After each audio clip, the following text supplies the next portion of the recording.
Welcome to Circular Firing Squad. I'm Hannah Jencius Flower, a member of the voice faculty at the Aurora School of Music and doppelganger host for Circular Firing Squad. I told my dad that I'd really like to call it Spherical Murder Party, but he thought that might be confusing. We've got 6 members, 6 questions, and 6 answers for each question. Questions are generated by each squad member and run from profound to the provocative.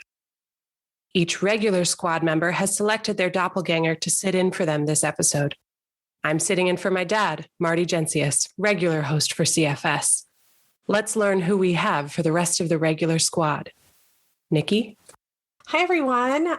I'm Nikki Perry. I am the wife of Eric Perry. I'm Gabriella Vrablik, and I am the sister of Gina Martin. I'm Jim Marder, and I'm Stephanie Marder's dad. I'm Brady Ingersoll. I'm Elliot's son. I don't really have any special titles or anything, so I'm just going to leave it at that. I'm Drew Teague. I'm the college friend of Jen that she never managed to quite shake.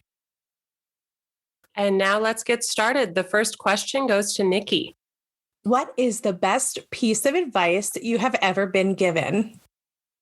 The best piece of advice that I've ever been given is to keep a positive mental attitude, because self-talk and your brain is your strongest muscle.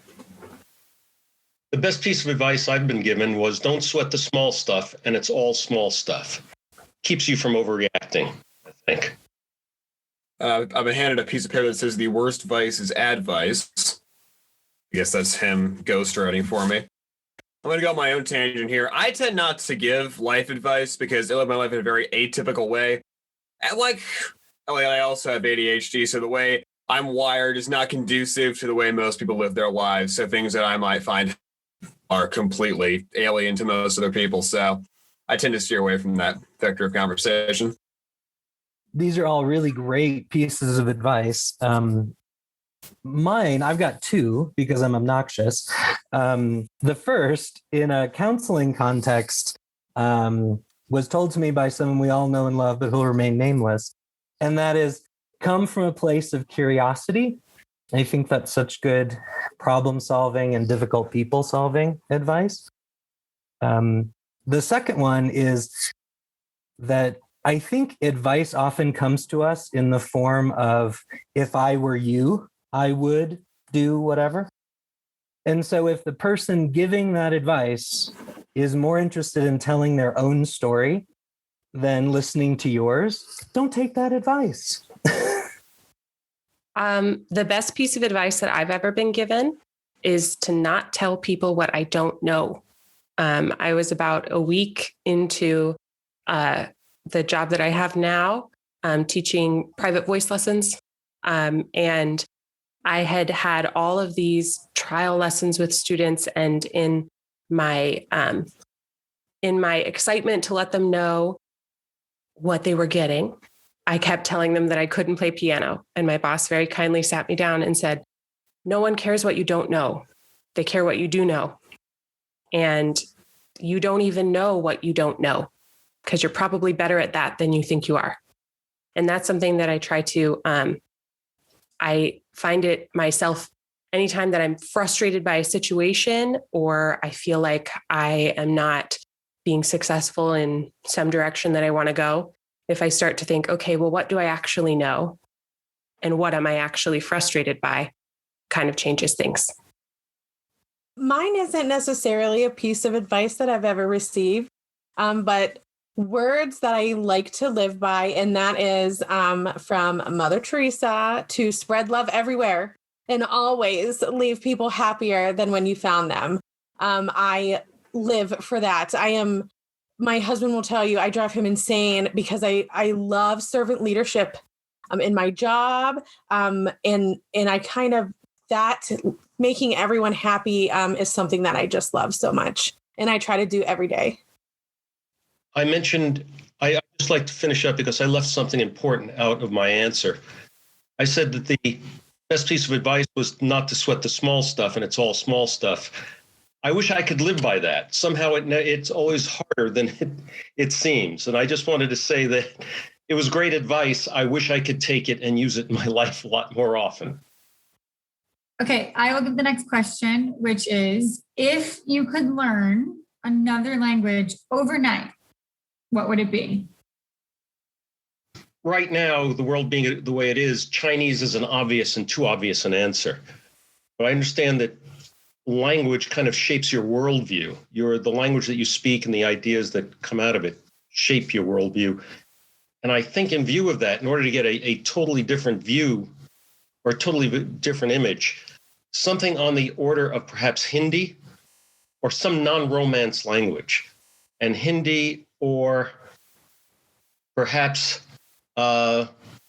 Arabian, a language, as I said, a non-Romance language that might be important. That might give you a different view of yourself and the world around you. Personally, I'd say Polish is a pick for me because my family comes, so it'd be interesting to kind of get to know that culture a bit more. Also, I feel like Polish is a language that's just obscure enough in the area I live in that I could just be swearing at it constantly. Nobody would know what I'm saying. That's fantastic. Speaking of Polish, does anyone remember Esperanto when that was a thing? This language, like in the 90s, I remember people talking about this brilliant idea of a constructed worldwide language that everybody could learn and facilitate better communication. According to Wikipedia, which I totally checked today, it was invented by a Polish linguist. So there you go. If Esperanto really were a thing, I would totally do that. But I think I would choose American Sign Language. Accessibility and being an ally and so on is so important. And I need to do a better job of that in my life as it is. So I would choose that.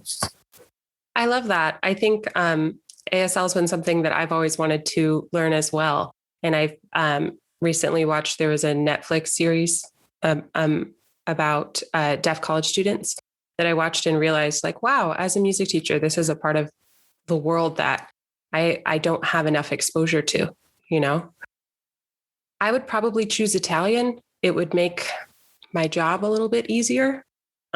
Because there would be less arguments with my students over words that I definitely know the answer to, because I do actually definitely know what they are before I teach them. But teenagers, they don't believe you, no matter how well you know something. So if I could speak Italian fluently, then I could, well, not that I would ever curse at them, but Brady brings up an interesting point. Oh, I have your back on that. I can teach you some of those. My maiden name is Marilello. So on the surface, my initial answer would have been Italian, obviously. I only know a little bit, not enough to be conversational, and I always wish I was. However, in thinking about this answer, I would have to say Vietnamese because of my job. I work at a high school that has a large international student population, the majority of which typically come from Vietnam. And I just wish I could help them kind of ease into the transition a little bit. And it might be, a bridge to help them feel more comfortable, aside from like learning the basics to kind of say, I looked into this. I just wish I could be a little bit more helpful to them. And in answering my own question, I would have to say Spanish, actually, which I took French in school. So I kind of had an opportunity that could be considered a missed opportunity to speak Spanish.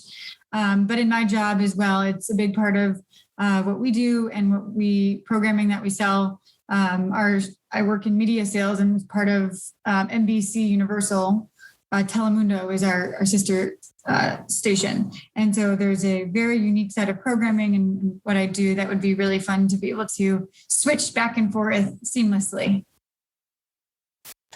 Yes, the question I'd ask is, do you connect as well with modern popular music as you do with the music you grew up with and became familiar with as a teenager? Which might be considered oldies now, but do you connect with new popular music as well as you did with that when you were much younger? Well, Elliot mostly exposing a lot of Rush when I was growing up, which I'll chalk it up to teenage rebellion I now despise, but it opened up my eyes to a lot of that kind of world. So I was more in tune with like a lot of rock stuff than it was with like modern hip hop or whatever else is popular right now. So like a lot of like Queens of the Stone Age, stuff like that's kind of where my enjoyment lies now, which is very kind of removed from a lot of my peers. Jim, I totally love this question. It is really fun to think about. In my case, it's probably yes and no in a weird way. So I was raised in the church, and so the pop music I was sort of allowed to listen to was Sandy Patty and Jars of Clay and whatever. And that doesn't have a lot of positive nostalgia for me anymore, I would say. I will definitely take, the amazing artists of today who are reinventing some of those narratives even. But on the other hand, when I was a teenager, I loved Shania Twain. And I still do. It's gotten a little bit more difficult in the last couple of years because of she stepped into some political nonsense as far as I'm concerned. But, to that, I just say that don't impress me much. Drew, you're great. Big fan.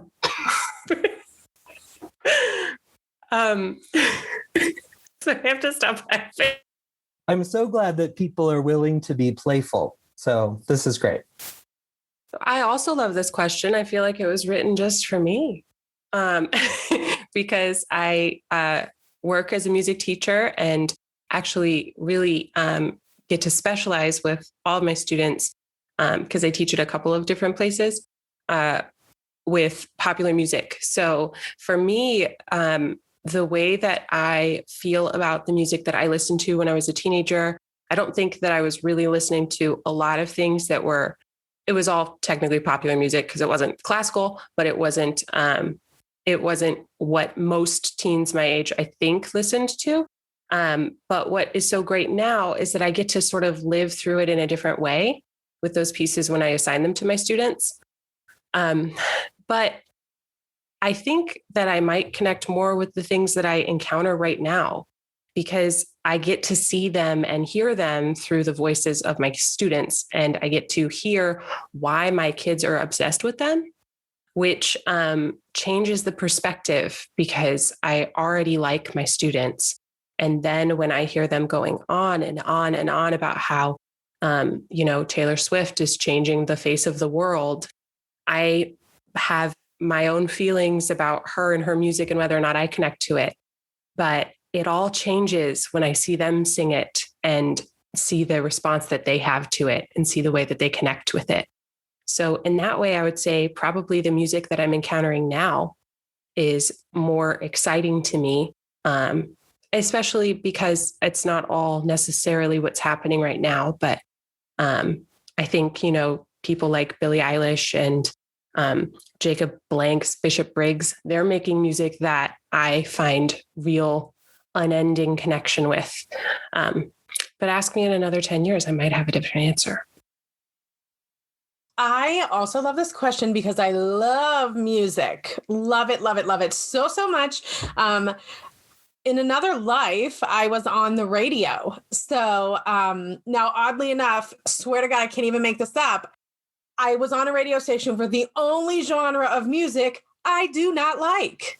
I can't even make it up. It was, oh my gosh, it was unbelievable. But for me, I feel like I had a stronger connection to the music from when I was younger because music was such a big part of my life. It was in every single thing that I did. I was in theater and all this stuff.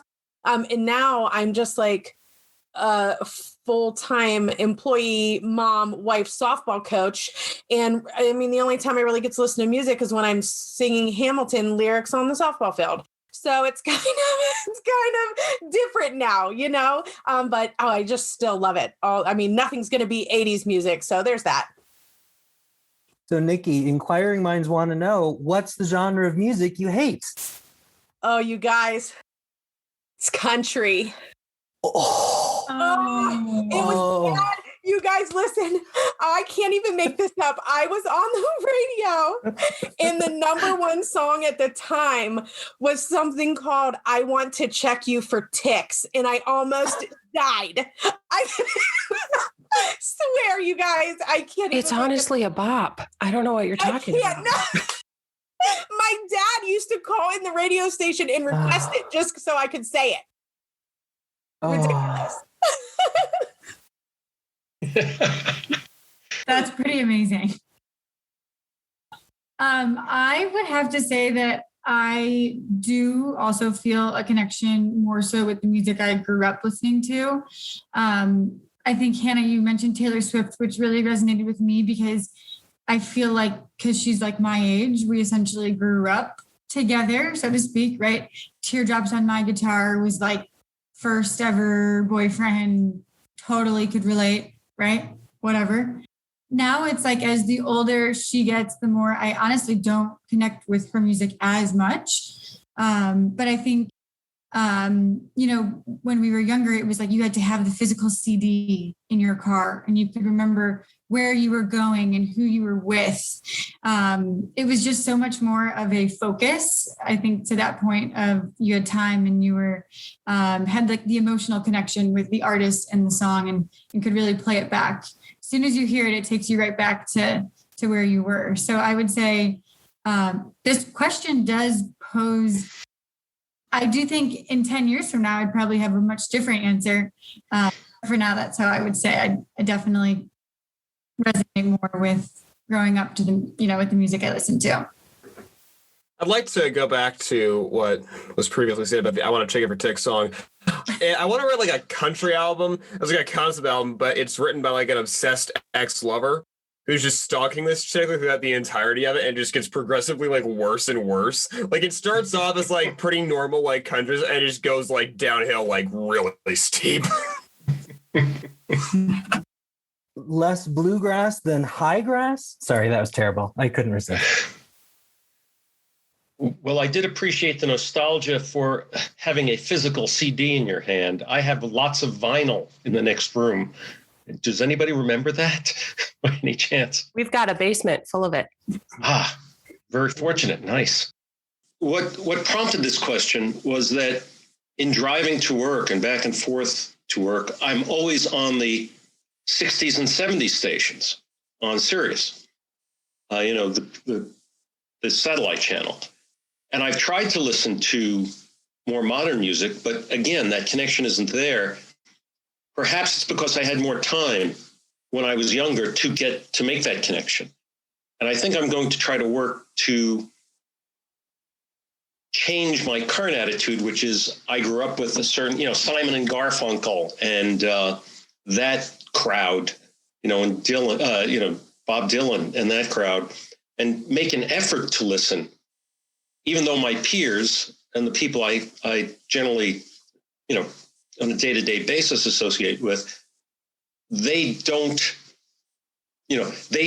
make a connection with modern music. And we can all talk about, those friends of mine of the same age, we can all talk and relate to the music we grew up with. None of us have made the effort to really listen to modern music and or to modern popular music.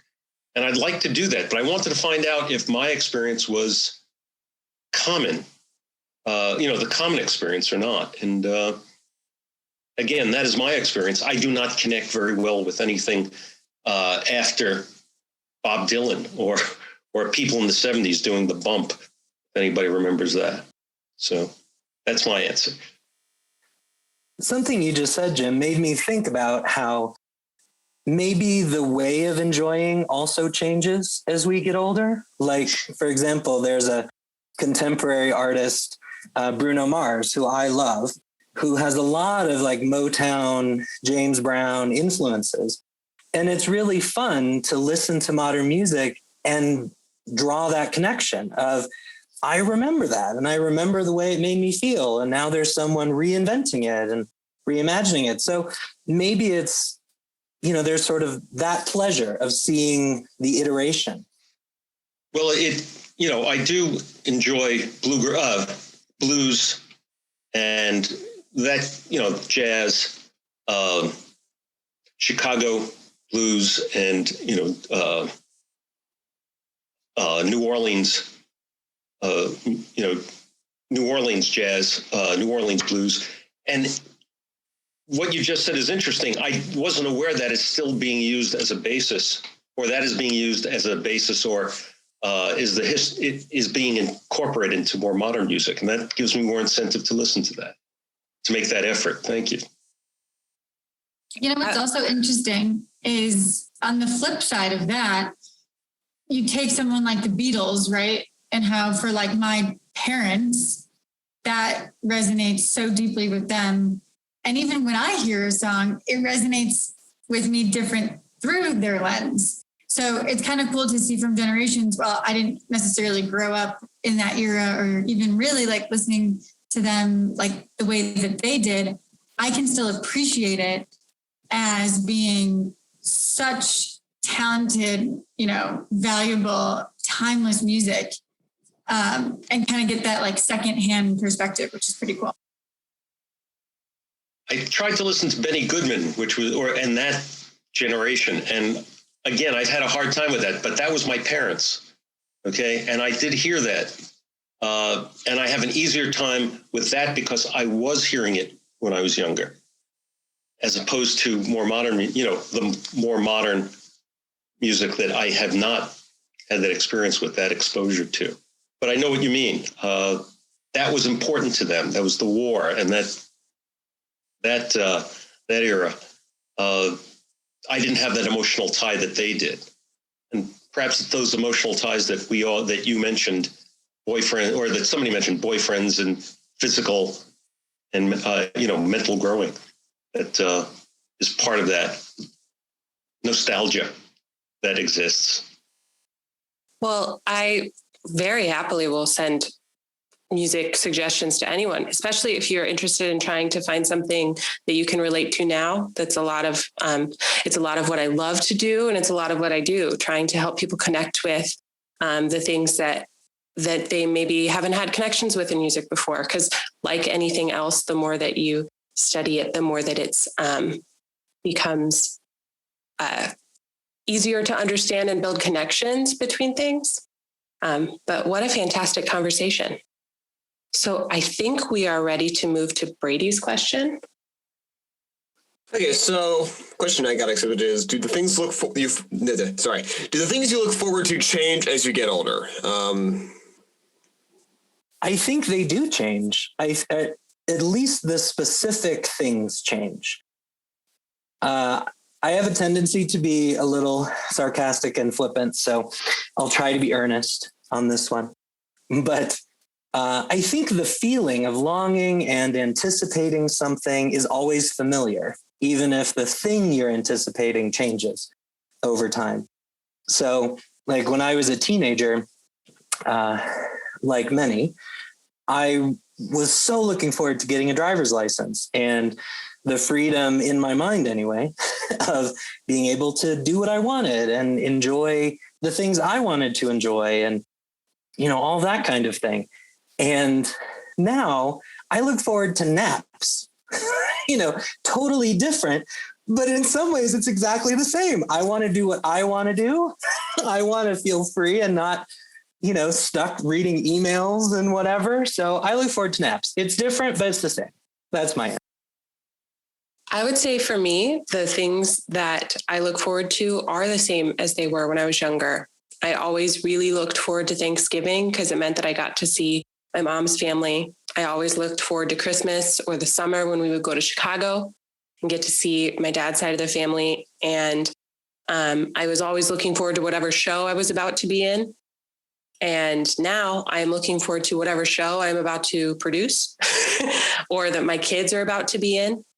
And I am looking forward to the next time. I think we all are this year, certainly looking forward to the next time that we get to be with our families and hug them and share that time together. Both of you, Drew and Hannah, I have the same answer combined. It is so good.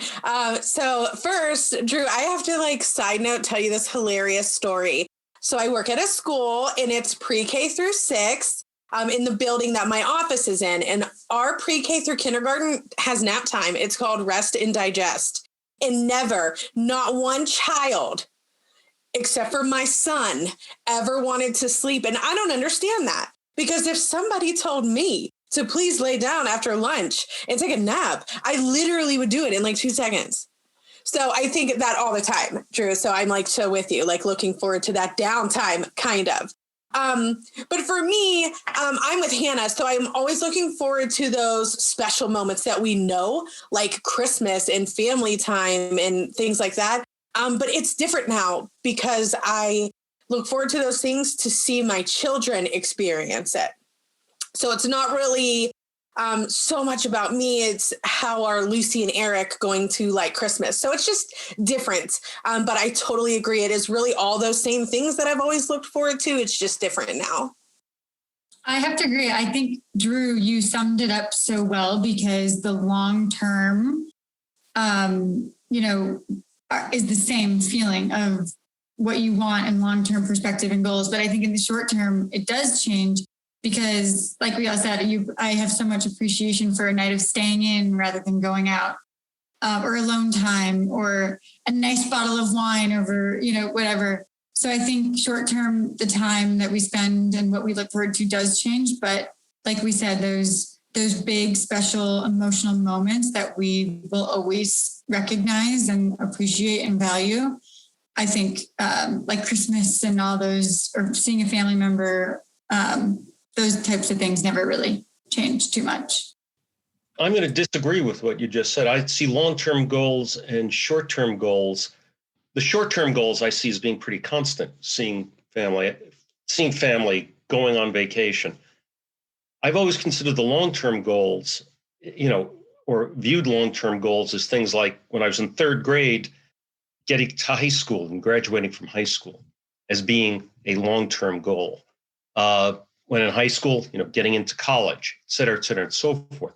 So I've seen the long-term, that which I anticipated as long-term, that changed as I achieved what I was anticipating and looking forward to. That's one way in which my view of what my goals were, or what I was looking forward to, was changing, and changed as I achieved those goals that I had, anticipated meeting. There are some goals, however, that have changed because as I got older, I hope I became a little smarter. By that, I mean, I did want to try skydiving. Okay. I got too smart to want to do that, So I've let that goal change, and that area of anticipation change. I can live without it very nicely.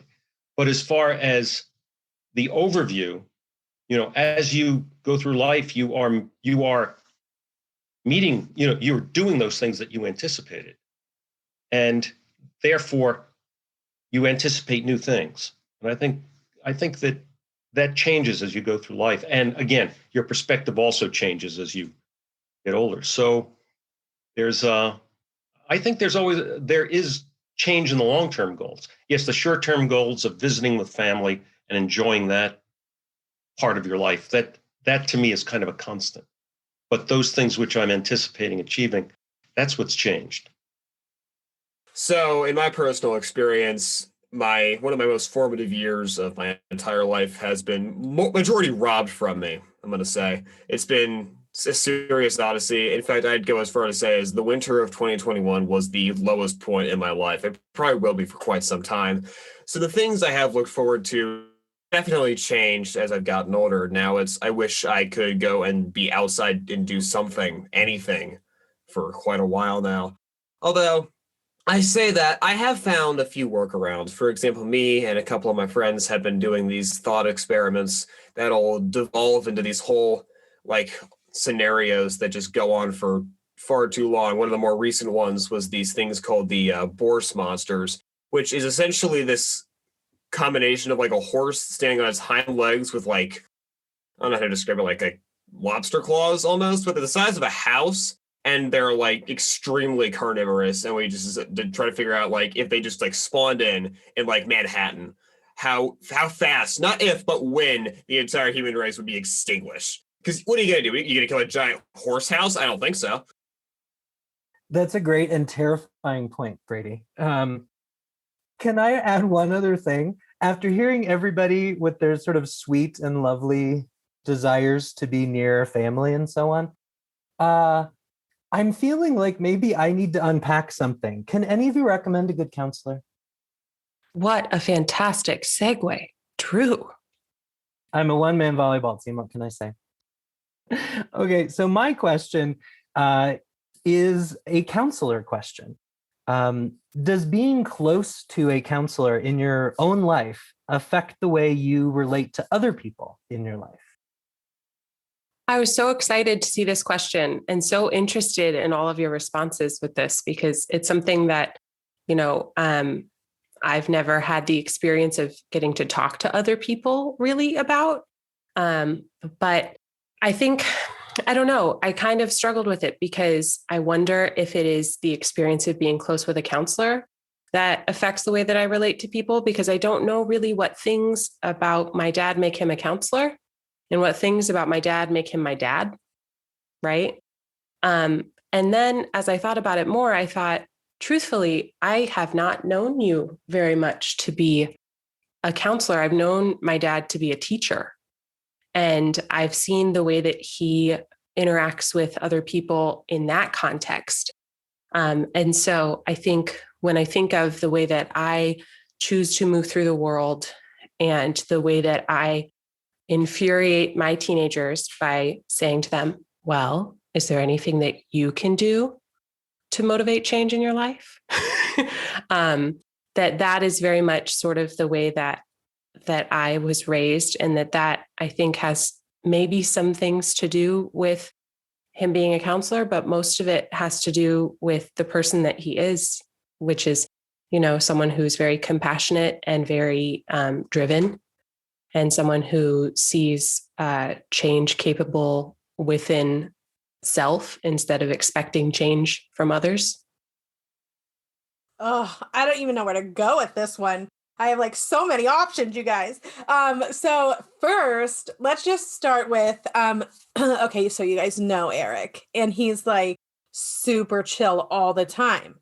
And I'm like on 100 because I'm Italian, and we're like, everything's like a big deal, right? But nothing gets him rattled ever. So for me, he's rubbing off on me, and my family now thinks I'm boring. They're like, what happened to you?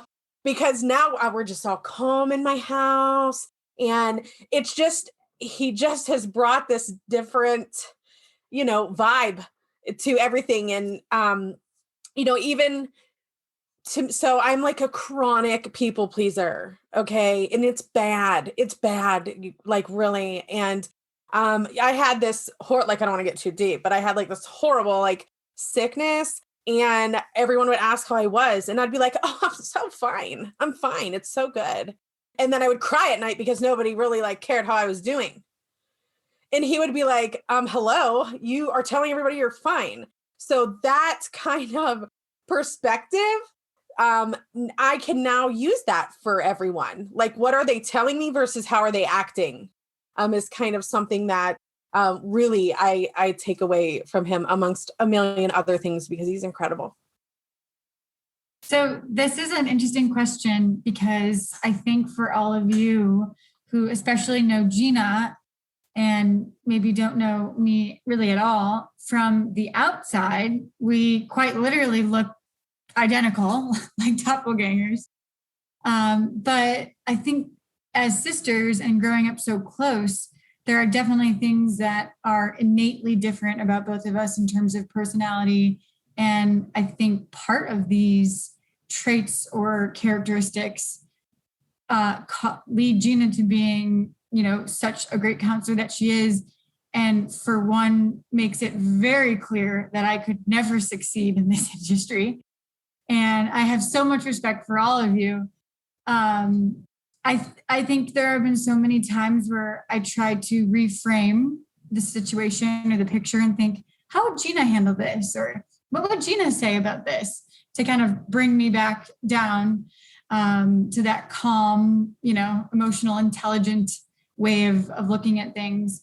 So, when you ask if it affects the way you relate to other people, I would say I still relate to them the same, but if anything, I have a little bit more of an understanding and empathy for kind of like what Nikki just said, what's really going on and kind of how you frame the reaction, so to speak.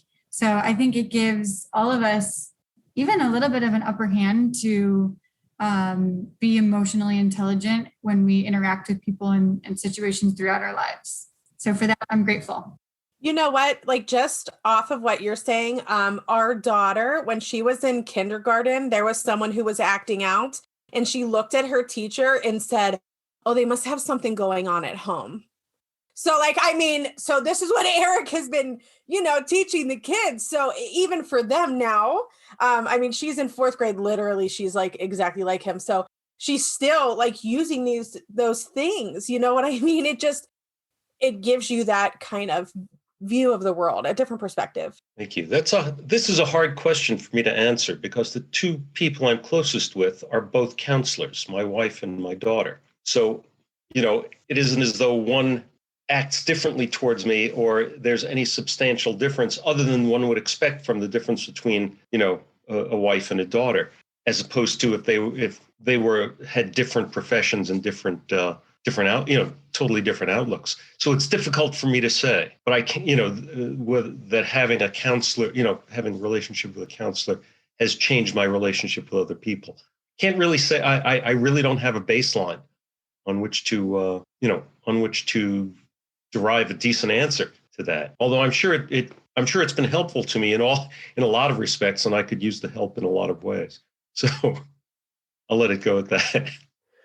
Well, given my father's account, it's been really helpful getting that perspective when it comes to just general ways I interact with other people, because we both have ADHD. So it's been helpful having somebody in my corner who understands how my brain works. Because my mother, I love her to death, but she and I are wired like very differently. We're basically polar opposites. And that leads to a lot of friction and things getting lost in translation. And it gets kind of ugly when we're locked in the house together for 15 months. So it's been interesting being able to have somebody else who can translate things the way I think and be able to help me express them in ways that people aren't going to with me. I just like skinned a dog or something. Because I have had moments like that where just the way I think the world works is just not how it is. So I'll say something slightly differently and people look at me kind of weird. And then I'm like, what did I do? And then it just becomes way more awkward than it needs to be. So it's been nice being able to just like bridge that gap, so to speak. These are all such interesting answers. And like Nikki and I maybe sort of uniquely met our counselor people sort of later in life. And so, I was already 19 or 20 when Jen and I met and became friends and, we're kind of having adventures. And now more than 20 years later, nobody does math. I definitely see a difference as I've walked my own developmental journey of figuring people out and myself out and how the two mix. I hear her voice in my head, like Gabriella said something kind of like that. And I totally resonated with, I can hear her sort of reminding me to be generous with other people's process, and so I guess maybe for me, it's a sharper contrast of how learning those secondhand skills sort of becomes a superpower of having tools, however rudimentary, to navigate a weird world. So I love it. I'm very grateful for it. What TV show would you like to be a part of? Oh, this was easy. I am a Bayside Tiger, 100%. I am Saved by the Bell all the way. I'm there. We're having lunch. I'm like, so I can't, AC Slater, we're going to the prom. Like, this was so easy for me. I didn't even really have to think about it. But if I legitimately could be on a TV show, I would say American Idol just because it's music and, I love music. But my real answer would be Saved by the Bell. Nikki, I knew I loved you. You're a Slater girl. Same. Okay, so for me, I had a little fun with this one. I would say I recently watched Bridgerton, And I would like to go back in time. So I'm channeling Bridgerton, The Crown type of vibes, especially because I love fashion and I would love to wear a ball gown every day for breakfast. Yes, love it. I loved Bridgerton. Oh my gosh. Okay, I've been thinking about this in terms of not only, what TV show I might be a part of, but, a character that I would appreciate in that show and appreciate knowing. And I keep going back to The West Wing, a guy named Toby Ziegler, that was his name, who was a very human person, very intelligent person, and was good at having people do what they needed to do by giving them good information. But The West Wing is again, that's an old TV show. I haven't had time to watch much TV lately, except for the news and getting depressed, that way. I'd rather watch The West Wing. So being part of that and seeing people in political power actually caring about, and I hope I'm not treading on anybody's politics, please, but caring about what the country was doing in response to what their actions were. That's something that is too rare these days, I think, in these days of polarized politics. And it makes me feel good to remember that that's what politics that affects all of us is really all about. And that would be the TV show that I'd want to be a part of and contribute to their efforts. Favorite TV show? I'm going to tell you, I don't watch a lot of serialized television anymore. I kind of fallen off of Netflix after that whole controversy back in September.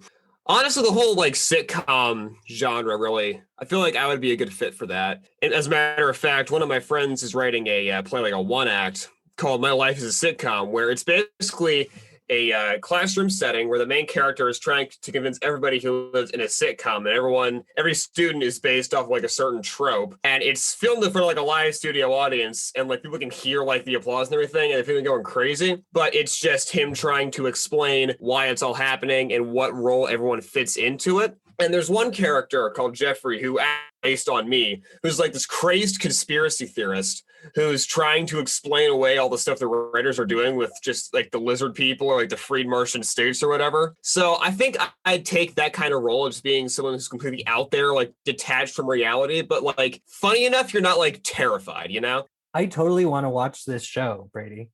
So well, I'll tell you, actually, we are we're recording it this week and we'll post it. I can send you guys a link if you're interested. Yes, please. Shameless plug there. I want to see you talk about the Bourse Monster. Absolutely.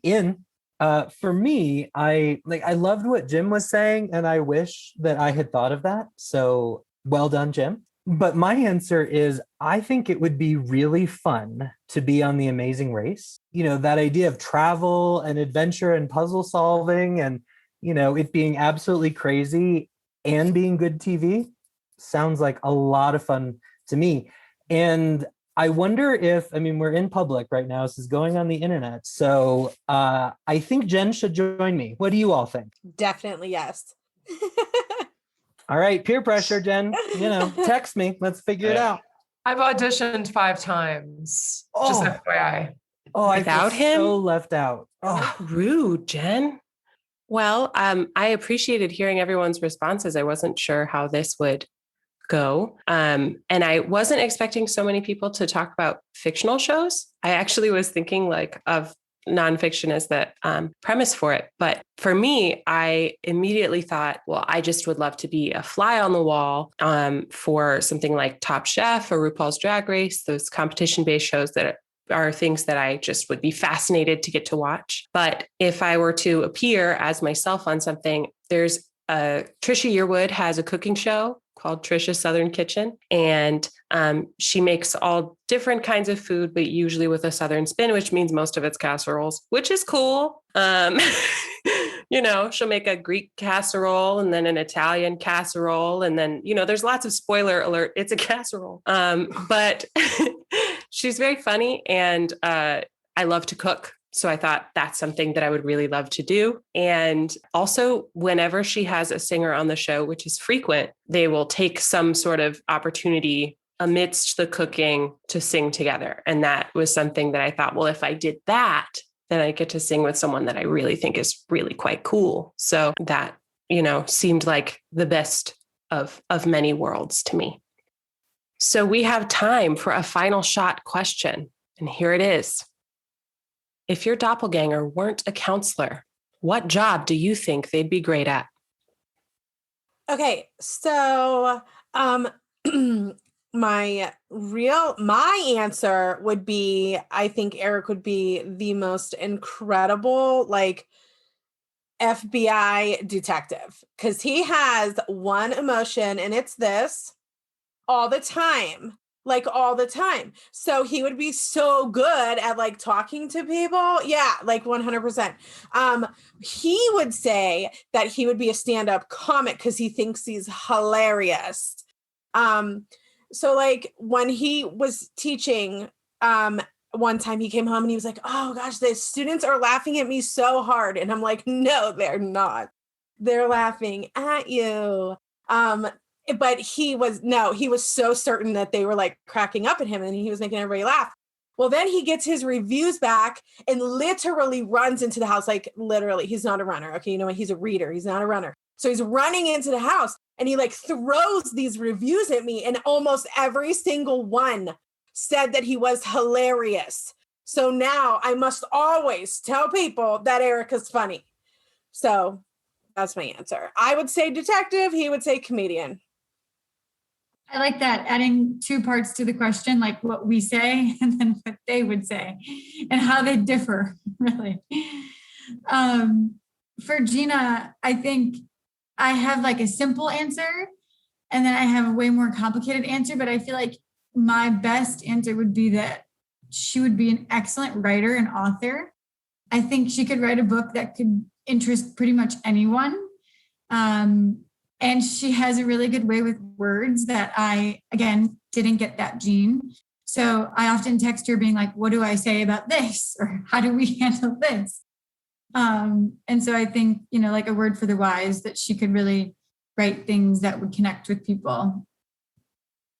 I think Stephanie would be good at the enthusiasm Stephanie would bring to anything. I think would be a big help in just for her to do anything else, take on any other position. She wanted to be a lawyer at one point. Drew, you mentioned doing puzzles is something that you'd enjoy, if you were on a TV program. Well, Steph enjoys puzzles. The kind of puzzle of why, how do we look at the structure of the law and apply it to this situation? And I think that's what she would bring. And she can bring it very well. She's good at logically going through step by step, going through the steps one after the other to get to the bottom of a question. But I spoke to her about being a lawyer, and there are certain moral values that we all try to keep up. So we just she found that out herself. That's a joke, by the way. Please, okay. But I think she would have made a good lawyer because of that enthusiasm and that kind of logical step-by-step thinking that she brings to a lot of. Okay, so I'm sure most of you already know Elliot, so trying to decipher this one's going to be a bit of a challenge. If he wasn't a counselor, it'd have to be something interpersonal. I would say probably a stand-up comedian because he and I share the same kind of like psychotic like stream of consciousness thought process, which would work really well for like on the fly kind of like crowd interaction, like crowd work and stuff. Well, Jim, they call lawyers counselors also. So, Excellent thought. Thank you. Yeah, you're welcome. I'm not sure that Jen would agree with this either, sort of a la what we think versus what they think. But I think she would be an outstanding legislator. Somebody who listens and cares and does the hard work. And so I think she'd be, cook for Congress. Let's, start it here. I don't know what she would say she would want to do, but I think whatever she would choose to do, she'd be really good at. I totally agree, Drew. I think that Jen could convince people to do pretty much anything. And I mean that exclusively as a compliment, because I think you're just such a easy talker, like easy to understand and communicate well. Like I just demonstrated so well, like talking real good. Well, I think that if my dad was not a counselor, he would be doing the job that he kind of does for free, which is he would be working at a Genius bar at the Apple Store. And he would be helping people patiently to move through their technology crises. And he would be gently convincing them to buy the latest model of anything that Apple has created because he sincerely believes that it's the best. And he would also be finding ways to sell them on tech that they didn't know they needed, but he understood that they needed before they knew. So thanks to the Doppelgänger squad, James, Nikki, Gabriella, Brady, and Drew. You can find out more about the regular squad with show links at circularfiringsquad.net. We have a new show called Counseling Delphi, which is a monthly video live streaming show on Sunday nights. The live stream component will allow viewers to be able to submit questions for consideration of the panel. Interested viewers are also encouraged to submit questions for the show through the show website, counselingdelphi.net.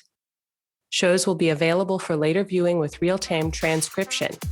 The audio from the live stream will be converted to audio podcasts to be released to all major podcast services. Our theme music is from Menage a Quad, Real Swing Shet. That's it for this episode of the Circular Firing Squad. Ready, fire, aim.